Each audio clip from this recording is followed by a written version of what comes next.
about electronic vehicles, EVs is what been shortened to, and that whether it's a way to reduce issues around combustion when we talk about climate and environment, or if it's a way to then avoid expensive petrol or diesel.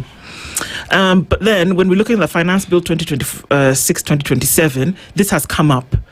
So first of all, let's let you tell us what EMAC is and try to understand that from that point of view. Well, Electric Mobility Association of Kenya, right. Yes, which is EMAC, is a member-led organization, and what we tend to do is we do a lot of advocacy for adoption and of electric vehicles.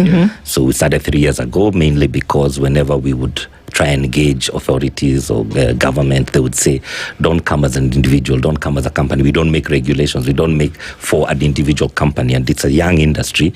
So around 44 companies heading to 50 now, and a few individuals who are interested in the electric vehicle space. From the vehicles all the way to the charging infrastructure to carbon credits have come together. And it's a growing organization. And then we try then and be the voice of the industry. So we basically advocate for the industry, adoption, we do a bit of education, we do all that kind of stuff. Yeah. Okay. So electric vehicles have shown up in the budget, in the finance bill, quite some. From what you have been able to understand, Nderitu, what is going on here?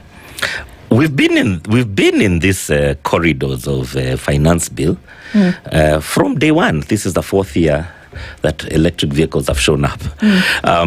So I think the idea is, if we speak about specifically for this year, is we had got some incentives a few years ago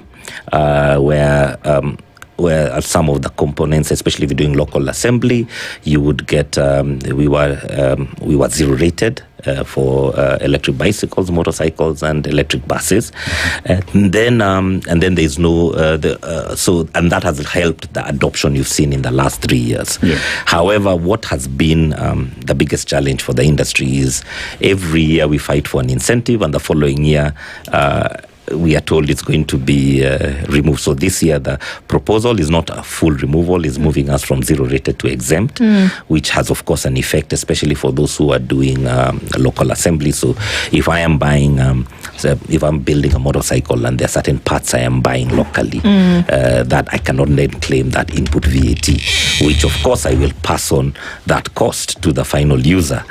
Same thing with the people doing the buses or the bicycles. So then that means it becomes a disincentive. Or then on the other hand, I would say, then why am I buying the local inputs? But if I brought them fully, if I brought let's say seats from China as part of the CKD kit, I will not pay for it.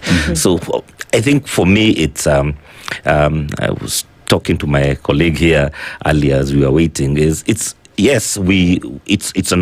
Electric vehicles are an opportunity, but it is not the switch that solves all the problems. It's not that. This is a young industry. It's a young industry that needs to grow and get to a point whereby we are in a position to start being a solution. Right now, we are literally a baby that's not walking. We are crawling as an industry. Yeah.